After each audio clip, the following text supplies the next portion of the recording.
Hello साथियों, आप सभी को मेरा प्यार भरा नमस्कार। कैसे हैं आप सब? उम्मीद करते हैं अच्छे होंगे। आप लोग का पढ़ाई लिखाई खूब बढ़िया चल रहा है। अगर आप भी मैट्रिक फाइनल परीक्षा 2026 में एग्जाम दीजिएगा तो यह क्लास आपके लिए महत्वपूर्ण होने वाला है, क्योंकि आज हम लोग पढ़ने वाले हैं साइंस का इंपॉर्टेंट विज्ञान ऑब्जेक्टिव क्वेश्चन। ठीक है, यह विज्ञान का इंपॉर्टेंट ऑब्जेक्टिव क्वेश्चन जो 2026 में 100% आपके एग्जाम में देखने को मिलेगा। अगर आप लोग क्लास में नए हैं तो क्लास को लाइक करें, अपने दोस्तों को भी शेयर करें, चैनल को आप लोग जरूर सब्सक्राइब करें। और आप लोग 2026 में कितना मार्क्स लाना चाहते हैं क्लास 10th में, आप लोग भी कमेंट करके जरूर बताएं। ठीक है, पहला प्रश्न है आपका कि इंसुलिन की कमी से कौन सा रोग होता है, बताएं। मधुमेह, बौनापन, रतौंधी या इनमें से कोई नहीं। आपको भी आंसर बताना है इसमें। इंसुलिन की कमी से कौन सा रोग होता है? देखिए, इंसुलिन की कमी से है ना मधुमेह रोग होता है। कौन सा रोग होता है? मधुमेह रोग होता है। ठीक है, इसी को डायबिटीज बोला जाता है या चीनी रोग इसी को बोला जाता है। आप लोग ध्यान रखिएगा। एक का सही आंसर ऑप्शन नंबर बी। आप लोग भी साथ में आंसर दीजिएगा। देखते हैं 2 नंबर प्रश्न। ठीक है, 2 का प्रश्न है आपका यहाँ पे। शुक्राणु का निर्माण होता है तो शुक्राणु का निर्माण कहाँ होता है? विषम में, गर्भाशय में, अंडाशय में या इनमें से सभी? शुक्राणु का निर्माण कहाँ होता है? तो शुक्राणु का निर्माण कहाँ होता है? विषम में होता है। ठीक है, यह पुरुष में पाया जाता है।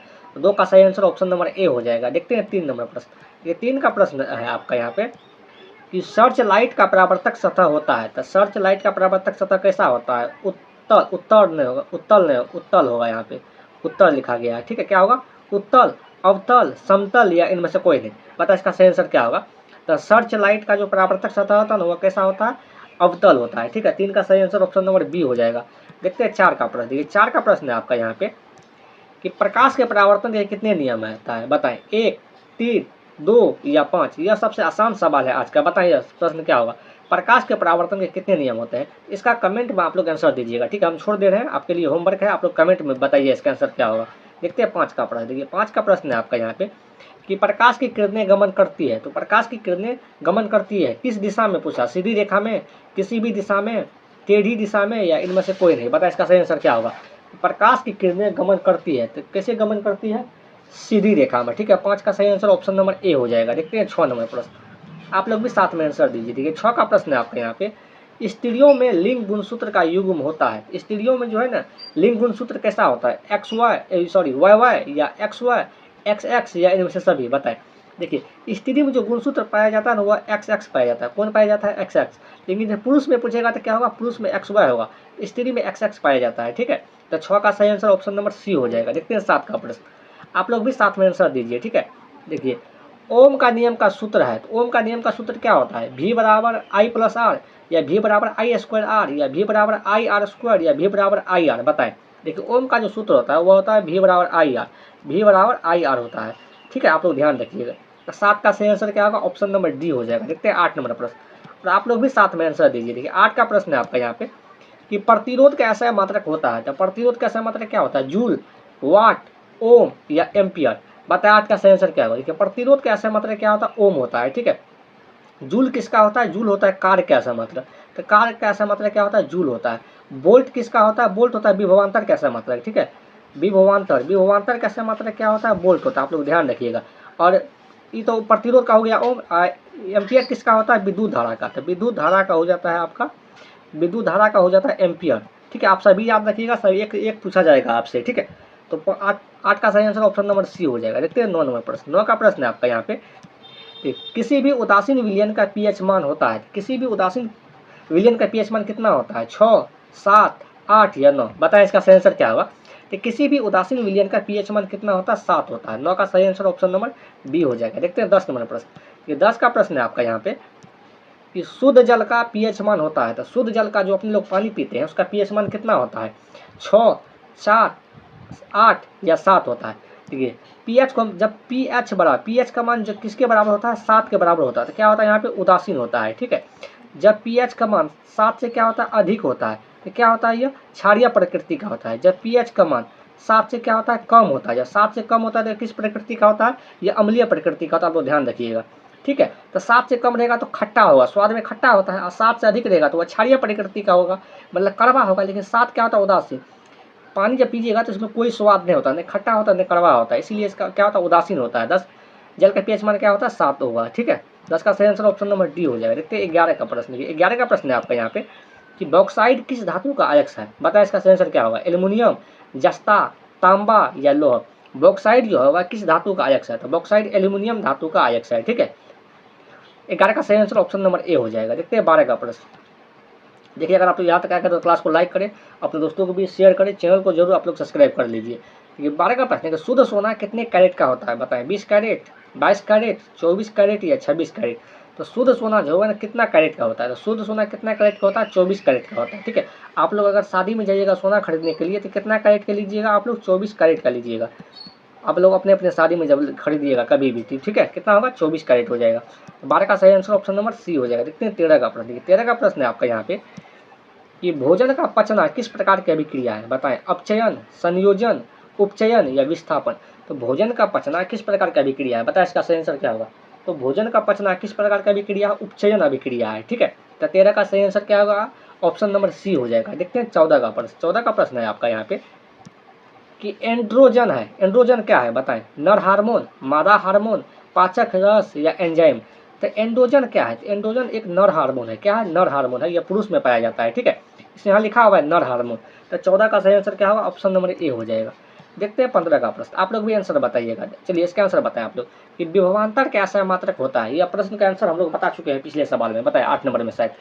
विभवांतर कैसा मात्रक क्या होता है? वाट होता है, एम्पियर होता है, बोल्ट होता है या ओम होता है? इसका सही आंसर बताएं आप लोग। देखिए विभवांतर का सही मात्रक क्या होता है? बोल्ट होता है। तो वाट किसका होता है? विद्युत शक्ति का। ठीक है, तो विद्युत शक्ति का सही मात्रक क्या होता है? ये वाट होता है। हम लिख देते हैं विद्युत शक्ति। विद्युत शक्ति का सही मात्रक क्या होता है? वाट होता है। एम्पियर किसका होता है? विद्युत धारा का। ठीक है, हम इससे पहले भी लिख लिए, आप लोग नोट कर लीजिएगा कॉपी में। तो विद्युत धारा का सही मात्रक क्या होता है? एम्पियर होता है। ओम किसका होता है? प्रतिरोध का सही मात्रक होता है। ठीक है, प्रतिरोध का सही मात्रक क्या होता है? ओम होता है। ये हम लोग बता चुके हैं। लेकिन विभवांतर किसका हो जाता है? विभवांतर बोल्ट का, विभवांतर का सही मात्रक बोल्ट होता है। 15 का सही आंसर ऑप्शन नंबर सी हो जाएगा। देखिए अगर आप लोग यहाँ तक आए तो क्लास को लाइक भी करें, अपने दोस्तों को भी शेयर करें, चैनल को आप लोग जरूर सब्सक्राइब करें और जल्दी से आप लोग 1 लाख सब्सक्राइबर तक पहुँचाइए। ठीक है, अगर आप लोग सपोर्ट कीजिएगा तभी 1 लाख हो पाएगा सब्सक्राइबर। देखिए 16 का प्रश्न है कि विद्युत धारा के चुंबकीय प्रभाव की खोज किसने किया था बताएं? फेराडे ने, ऑस्टेड ने, एम्पियर ने या बोर ने। तो विद्युत धारा का चुंबकीय प्रभाव की खोज किसने किया था? ऑस्टेड ने किया था। किसने किया था?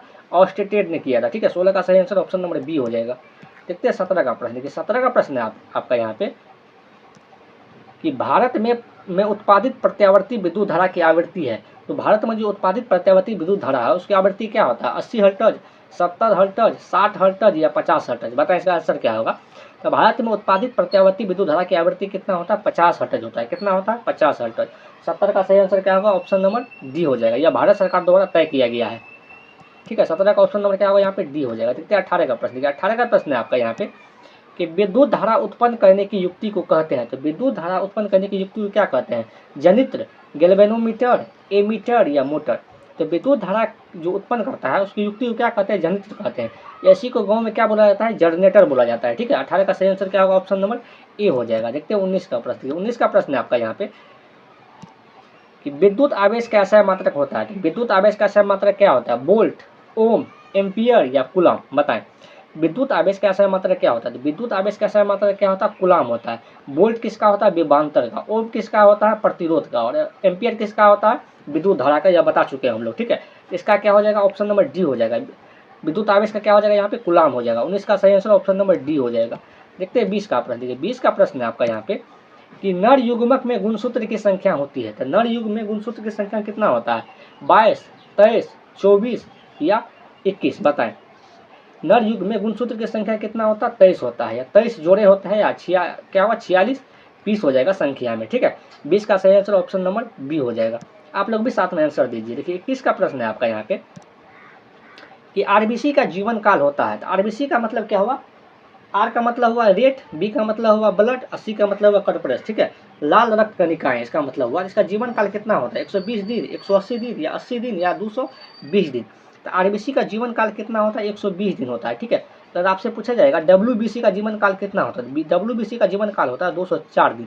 आप लोग यह भी ध्यान रखिएगा। ठीक है, 21 का सही आंसर ऑप्शन नंबर ए हो जाएगा। देखते हैं 22 का प्रश्न। देखिए 22 का प्रश्न है आपका यहाँ पे कि पादप में जाइलम उत्तरदायी है। तो पादप में जाइलम उत्तरदायी है किसके लिए? जल का वहन, भोजन का पाचन के लिए, अमीनो अम्ल का वहन के लिए या ऑक्सीजन का वहन के लिए हम अपने मन से लगा दिए हैं। ठीक है, तो देखिए जौ से जाइलम होता है और जौ से क्या होता है? जल होता है। आप लोग ध्यान रखिएगा, जौ से जाइलम, जौ से जल। तो जल के वहन के लिए। ठीक है, जौ से जाइलम, जौ से जल। तो 22 का सही आंसर क्या होगा? ऑप्शन नंबर ए हो जाएगा। देखते हैं 23 का प्रश्न। आप लोग ऐसे याद रखिएगा। 23 का प्रश्न है आपका यहाँ पे कि carbon dioxide sorry carbon hydrogen से संयोग कर बनाता है। तो कार्बन जो है ना वो हाइड्रोजन से संयोग मतलब होता है जुड़ना, जुड़ कर क्या बनाता है बताएं? आयनिक यौगिक, हाइड्रोकार्बन, हेलोजन या अम्लराज। जब कार्बन हाइड्रोजन से संयोग करता है तो क्या बनाता है? हाइड्रोकार्बन बनाता है। ठीक है, क्या बनाता है? हाइड्रोकार्बन। इसका सही आंसर क्या होगा? ऑप्शन नंबर बी हो जाएगा 23 का। देखते हैं 24 का प्रश्न। देखिए 24 का प्रश्न है आपका यहाँ पे कि ग्लूकोज में कार्बन के कितने परमाणु होते हैं बताएं? 3, 4, 5 या 6। ग्लूकोज में कार्बन के कितने परमाणु होते हैं? देखिए ग्लूकोज का सबसे पहले आपको सूत्र आना चाहिए। तो ग्लूकोज का सूत्र क्या होता है? C6H12O6। ठीक है, आपको यह बात बताना चाहिए कि कार्बन किस किस परमाणुओं से मिलकर बना हुआ है। तो कार्बन मिलकर बना हुआ है, देखिए सॉरी, ग्लूकोज किस किस से मिलकर बना हुआ है? तो ग्लूकोज कार्बन से मिलकर बना हुआ है, हाइड्रोजन से मिलकर बना हुआ है, ऑक्सीजन से मिलकर बना हुआ है। तो कार्बन कितना है? 6 गो कार्बन है इसमें। देखिए हाइड्रोजन कितना है? 12 हाइड्रोजन है और ऑक्सीजन कितना है? 6 है। आपसे ऑक्सीजन पूछा जाएगा ऑब्जेक्टिव क्वेश्चन में। ठीक है, तो ग्लूकोज में पूछा गया कार्बन, देखिए कार्बन कितना है? 6 है। तो कार्बन की संख्या कितना है? 6। तो ग्लूकोज में कार्बन कितने परमाणु से मिलकर बना हुआ है? तो कितने परमाणु से मिलकर बना हुआ है? 6 परमाणु से। ठीक है, 24 का सही आंसर ऑप्शन नंबर डी हो जाएगा। अगर आपसे ऐसा पूछा जाएगा कि ग्लूकोज में हाइड्रोजन कितने परमाणु से मिलकर बना हुआ है? कितने परमाणु है? 12 परमाणु। अगर आपके बारे में ऑक्सीजन पूछा जाएगा, ऑक्सीजन कितना हो जाएगा? यहाँ पे 6 हो जाएगा। आप लोग ध्यान रखिएगा। 24 का सही आंसर ऑप्शन नंबर डी हो जाएगा। देखते हैं 25 का प्रश्न। देखिए 25 का प्रश्न है आपका यहाँ पे कि मीथेन में कितने सहसंयोजक बंधन होते हैं बताएं? 2, 4, 6 या 8। मीथेन में कितने सहसंयोजक बंधन होते हैं? 25 का सही आंसर बताएं। मीथेन में कितने सहसंयोजक बंधन होता है? 4 होता है। ठीक है, तो 25 का सही आंसर ऑप्शन नंबर बी हो जाएगा। देखते हैं 26 का प्रश्न। देखिए 26 का प्रश्न है आपका यहाँ पे कि फ्लोरीन अप्रूफ है। फ्लोरीन किसका अप्रूफ है बताएं? ऑक्सीजन का, फास्फोरस का, कार्बन का या सल्फर का? देखिए फ्लोरीन जो है ना वह कार्बन का अप्रूफ है। किसका अप्रूफ है? कार्बन का। आप लोग ध्यान रखिएगा, कार्बन का 3 अप्रूफ होता है। पहला तो फ्लोरीन होता है, फ्लोरीन तो फ्लोरीन तो दिया, इसी के बारे में पूछा गया फ्लोरीन। दूसरा क्या होता है? हीरा। और तीसरा क्या होता है? ग्रेफाइट। आप लोग ध्यान रखिएगा, ये तीनों क्या होता है? कार्बन का अप्रूफ होता है। ठीक है, आप लोग ध्यान रखिएगा चीज़ों को, तीनों में से किस दे के पूछ देगा आपसे। ठीक है, 26 का सही आंसर ऑप्शन नंबर सी हो जाएगा। तो कार्बन का कितना अप्रूफ होता है? 3 अप्रूफ होता है। पहला कौन होता है? फ्लोरीन, दूसरा हीरा, तीसरा ग्रेफाइट। किसी को पहला किसी को दूसरा रखिएगा, कोई दिक्कत नहीं, कोई पहला कोई दूसरा हो सकता है। ठीक है, 27 का प्रश्न है आपका यहाँ पे कि आवर्त सारणी में कितने आवर्त होते हैं बताएं? यह सबसे आसान सवाल है। 7, 9, 8 या 12। आवर्त सारणी में कितने आवर्त होते हैं? तो 7 आवर्त होते हैं। और समूह कितना होता है जिसको ग्रुप पूछा जाता है? तो ग्रुप कितना होता है? 18 ग्रुप होता है, 7 आवर्त हो जाता है। ठीक है, तो इसका आंसर क्या होगा? 27 का ऑप्शन नंबर ए हो जाएगा। देखते हैं अगला नंबर प्रश्न 28 का प्रश्न। 28 का प्रश्न है आपका यहाँ पे, अगर ऑक्सीजन का परमाणु भार होता है तो ऑक्सीजन का परमाणु भार कितना होता है? 8, 12, 18 या 16 या 18। देखिए ऑक्सीजन जो है ना इसका परमाणु संख्या कितना होता है? 8 होता है। परमाणु भार कितना होता है? 16 होता है। ठीक है, जिसको हम लोग द्रव्यमान संख्या बोलते हैं। तो परमाणु भार पूछा गया है, तो इसका क्या होगा? 16 हो जाएगा। इसका आंसर कितना होगा? 16। ठीक है, 28 का सही आंसर ऑप्शन नंबर सी हो जाएगा। देखते हैं 29 का प्रश्न। 29 का प्रश्न है आपका यहाँ पे कि किस रंग का विचलन न्यूनतम होता है? किस रंग का विचलन न्यूनतम होता है? लाल, पीला, हरा या बैंगनी? किस रंग का विचलन न्यूनतम होता है? तो सबसे न्यूनतम किसका होता है? बैंगनी रंग का विचलन। ठीक है, सॉरी, लाल रंग का विचलन क्या होता है? न्यूनतम होता है। बैंगनी रंग का सबसे अधिक होता है। सबसे कम किसका होता है? लाल रंग का। और सबसे अधिक किसका होता है? बैंगनी रंग का। आपको ध्यान रखना है, न्यूनतम मतलब कम होता है। ठीक है, 29 का सही आंसर ऑप्शन नंबर ए हो जाएगा। देखते हैं 30 का प्रश्न। 30 का प्रश्न है आपका यहाँ पे, ईंधन है तो ईंधन क्या ईंधन है? निम्न में से कौन सा ईंधन है सो बताइए? सीएनजी। देखिए सीएनजी हम लोग जो गाड़ी में यूज करते हैं, जो सीएनजी वाला जो आप लोग ऑटो पे बैठते होइएगा वो सीएनजी पे चलता है। एलपीजी जो अपने लोग खाना बनाने के लिए घर पे उपयोग करते हैं, और लकड़ी पे भी खाना बनाया जाता है। यह सभी क्या है? ईंधन है। यह सभी क्या है? ईंधन है। इनमें सभी हो जाएगा। ठीक है, 30 का सही आंसर ऑप्शन नंबर डी हो जाएगा। देखिए हम लोग साइंस का 30 मोस्ट वीवी ऑब्जेक्टिव प्रश्न है जो आपके एग्जाम के दृष्टि से महत्वपूर्ण होने वाला है। जो अब 2026 में अगर आप एग्जाम दीजिएगा क्लास 10th का, तो यही में से साइंस आपको देखने को मिलेगा। ठीक है, बहुत सारा क्वेश्चन। अगर आप लोग यहाँ तक आ गए तो क्लास को लाइक करें, अपने दोस्तों को भी शेयर करें, चैनल को जरूर सब्सक्राइब कर लीजिए। आप लोग सपोर्ट करके 1 लाख सब्सक्राइबर जरूर पूरा दीजिए। ठीक है, और कमेंट करके यह जरूर बताएं कि 30 में कितना सही हुआ आप लोग का। आज के लिए इतना ही, मिलते हैं अगले क्लास में। Thank you.